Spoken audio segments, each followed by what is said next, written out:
Oh, what a difference we're going to see in the next 24 hours compared to what we've had the first 8.5 days. Our weather almanac, we're going to break down not only our temperatures, where our average high should only be 62, but also our precipitation, which right now is a big fat goose egg. Go back to the 1st of November, 57 degrees is where we started, and then look at that, we just took off. Even if you factor in that 57, our November average high still 73.2 degrees. This is from our good friends at the Southeast Regional Climate Center, and gives you an idea of how we break it down from our average high temperature. Right now, 2020 sits number 6 on the list. To give you a little historical perspective here, average high of 73.1, and of those previous 6 years, 3 have recorded no rain, just like we have this year, 2005, 1980, and 2020. And just coincidentally enough, by just looking at the numbers, I was just curious when I looked at this.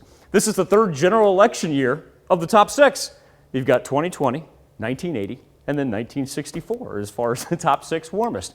But we've got big changes on the horizon up to the northwest as we see the big trough of the jet stream and the cold front that has even prompted winter weather warnings and also blizzard advisories throughout portions around the Rockies and the upper Midwest. As far as the 24-hour temperature change, I don't think we're going to see anything like what they're seeing in North Platte, Nebraska. 41-degree drop from where they were at this point in time yesterday.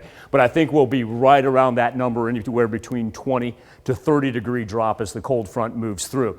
Now, our temperatures right now, I mean, average high, like we said, 62. We've cruised past that. We're sitting in the mid-70s here at the lunch hour.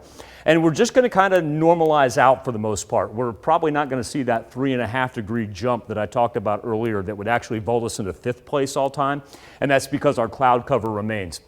All this rain that we're seeing up to the north, not going to affect us for Monday. Ours really won't begin in earnest until early Tuesday morning. While we're talking about extreme weather, let's run down, take a look at Tropical Storm Eta.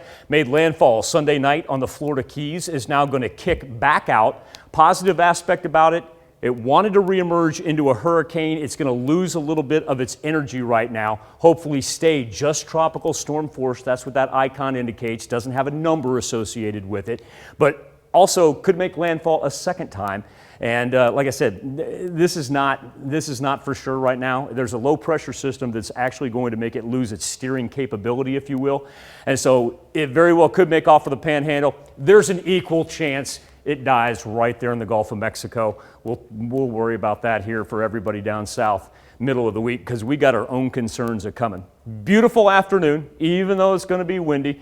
Now, overnight, here's where it gets a little interesting. Number one, we start to see the shift in the winds out to the northwest right there. You're going to notice it when it happens in your neighborhood. One of those where instead of blowing in from the south, you're going to get about that half an hour of calm, and then right around on the dial it goes. And what that's going to indicate, thunderstorm activity that builds out to the northwest. We're not going to get a whole lot of rain associated with it, but higher winds in this area. Then we've got lightning, pockets of heavy rain, but what I want to do is pay attention to the difference in the temperatures right there as after it clears through Tuesday afternoon, the thermometer goes straight down. As a matter of fact, by the time we get up in the Wednesday, we're talking about the 30s. Now, as far as our precipitation accumulation, really probably 1/10 to less than half an inch is all we're looking at.